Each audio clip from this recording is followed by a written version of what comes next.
వాడు నరరూప రాక్షసుడు. పిల్లా పాపలు, స్త్రీలు, వృద్ధులు ఏ విచక్షణ లేదు. తన మతానికి మారకపోతే మరణహోమమే. వాడు ఇప్పటికే లక్షలాది మంది హిందువుల తలలు తెగగొట్టి వాటిని ఢిల్లీ నడి వీధిలో స్తూపంలాగా నిలబెట్టాడు. గుడులు కూలగొట్టాడు. ధనాన్ని దోచుకుని ఇళ్లకు నిప్పు పెట్టాడు. వాడు సింధు నదిని దాటి వచ్చిన మార్గమంతా ఇదే హింస, ఇలాగే విధ్వంసం. వాడి సైనికుల అరాచకాలకు అంతే లేదు. కనపడిన స్త్రీలను కనపడినట్లుగా మానభంగాలు చేశాడు. స్త్రీ పురుషులను బందీలుగా మార్చుకొని బానిసలుగా తీసుకెళ్లటం వాడి పని. ఒక్కొక్క సైనికుడు కనీసం 10 మందిని తమ బందీలుగా మార్చుకున్నారు. ఆ నరరూప రాక్షసుడి పేరు తైమూర్ లంగ్. మీరట్, షహరాన్పూర్, నేటి హర్యానాలోని కొన్ని ప్రాంతాలు, హరిద్వార్ ఇవన్నీ దేవపాలుడి ఏడుబడిలోని ప్రాంతాలు. తన ప్రాంత ప్రజలందరినీ కూడగట్టాలనుకున్నాడు దేవపాలుడు. ఆ రాక్షసుడి అరాచకాల నుండి తన ప్రజలను కాపాడుకోవాలనే తపన దేవపాలుడిలో కనపడుతున్నది. అంతే, మహాపంచాయత్కి పిలుపునిచ్చాడు. అది ఒక విశాలమైన మైదానం. ఆ రోజు అక్కడ వేలాది మంది సమావేశమయ్యారు. అది 1398వ సంవత్సరం. 1398వ సంవత్సరం. ఆ రోజు పౌర్ణమి.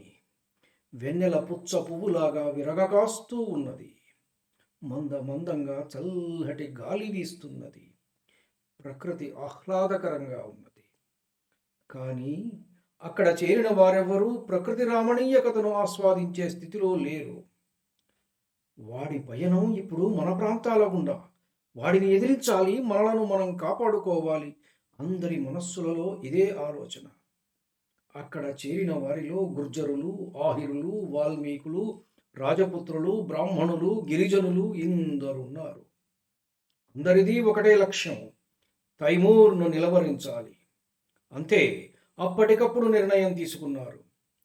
నిస్సహాయులైన వారిని సురక్షిత ప్రాంతాలకు తరలించాలి. దృఢమైన 500 మంది యువ ఆశ్విక దళం తైమూరు రాక మీద కన్నేసి గూఢచర్యము చెయ్యాలి అని నిర్ణయించారు. 80,000 మంది సైన్యంగా ఏర్పడి తమ ప్రాణాలను త్యాగం చేసైనా సరే తమ వారిని కాపాడుకోవడానికి ముందుకు వచ్చారు. మామ్చంద్ గుర్జర్, హర్బీర్ సింగ్ గుల్యాజాట్, ధూలా వాల్మీకి, దుర్జనపాల్ అహిర్, ఉమ్రత్యాగి, హులానాయ్ ఇలాంటి యోధులంతా సైన్యాన్ని నడపడానికి సిద్ధమయ్యారు. మహాబలి జోగ్రాజ్ సింగ్ గుర్జర్ సర్వసైన్యాధ్యక్షుడు. ఒక 20 సంవత్సరాలు వయస్సు గల యువతి, నవయౌవన శోభలతో వెలిగే స్త్రీ ఆడువారి దళానికి నాయకురాలిగా చేయబడింది. ఆమె యుద్ధ విద్యలలో ఆరితేరిన స్త్రీమూర్తి. నిత్యం కసరత్తుతో రాటుదేలిన శరీరం ఆవిడది. స్త్రీలందరినీ ఒక చోటికి చేర్చి శిక్షణ ఇచ్చి నడిపించే బాధ్యతను తీసుకున్నది.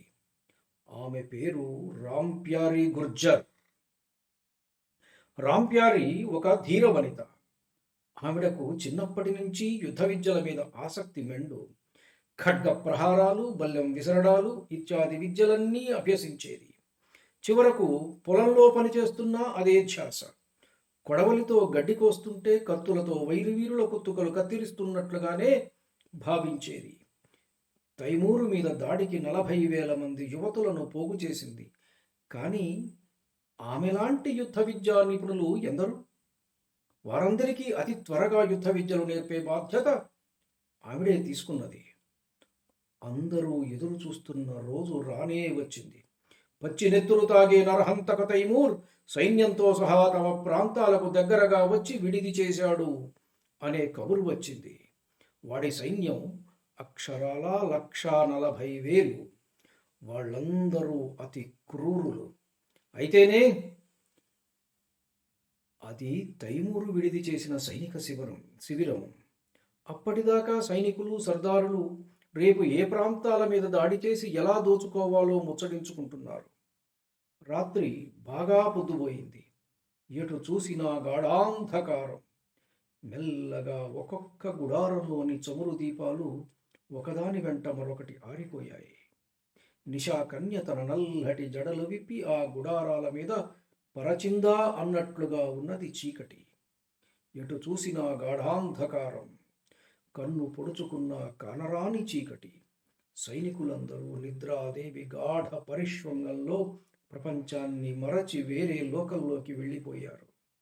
అప్పుడు ఒక్కసారి అన్ని గుడారాలలో నుండి గావు కేకలు.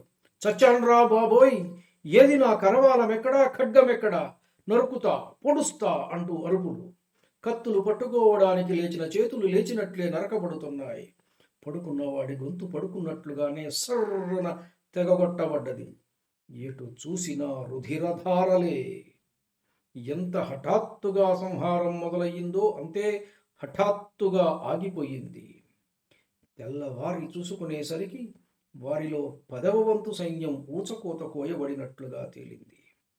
తెల్లవారుతుండగానే మహాబలి జోగరాజ్ సింగ్ గుర్జర్ నేతృత్వంలో దేవపాలుడి సైన్యం తైమూరు సేనల మీదకి దూకింది.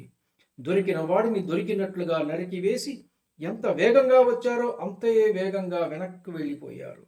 బిత్తరవో ఈ చేష్టలుడికి గుడారాలలో ఎక్కడి వాళ్ళక్కడ ఉండిపోయారు తైమూరు సైనికులు.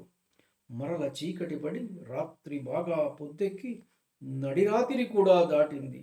ఇక పర్వాలేదు అనుకుని నడుము వాల్చిన సైనికుల మీద మరల మిడతల దండులాగా సైన్యం వచ్చి పడింది.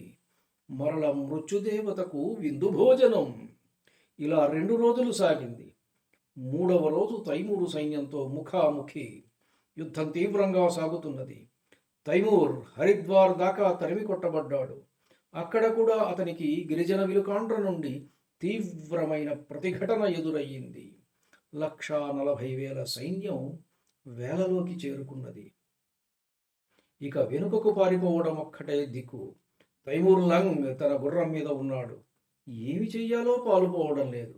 ఇంతలో ఎక్కడి నుండి వచ్చిందో ఒక ఉక్కు రెక్కల దృఢమైన బాణం వచ్చి సర్రున తైమూరు ఎదురు రొమ్ములో దిగబడింది. అది ప్రాణాంతకమైన గాయం. ఆ గాయంతో తీసుకుంటూ తర్వాత రోజులలో మరణించాడు తైమూర్. అలా బాణం సంధించి విడిచిన వీరుడు హర్బీర్ సింగ్ గుల్యా. ఆయన విడిచిన బాణం తైమూరును బాధించడం చూసిన వాడి సైన్యం హర్బీర్ను చుట్టుముట్టి తీవ్రంగా గాయపరిచారు. క్షణమాలస్యం చేయకుండా మెరుపు వేగంతో మహాబలి జోగరాజ్ హర్బీర్ను సమీపించి ఎత్తి తన గుర్రం మీద వేసుకుని సురక్షిత ప్రాంతాలకు తరలించాడు. రాత్రి వేళల్లో గెరిల్లా యుద్ధతంత్రంతో తైమూరు సైనికులను ఊచకోత కోసినది ఎవరో తెలుసా? రామ్ ప్యారీ గుర్జర్ నాయకత్వంలోని మన వీర నారీమణులు. అది భారత వీర నారి అంటే. అంతేకాని భారత స్త్రీలు వంటింటికే పరిమితం చేయబడ్డ కుందేళ్లు కాదు. నేటి అభ్యుదయవాదులు, సోకాల్డ్ అభ్యుదయవాదులు గొంతు చించుకొని టీవీలలో అరుస్తున్నట్లు. ధన్యుడిని. నమస్కారం. మీ ఊటుకూరు జానకి రామారావు.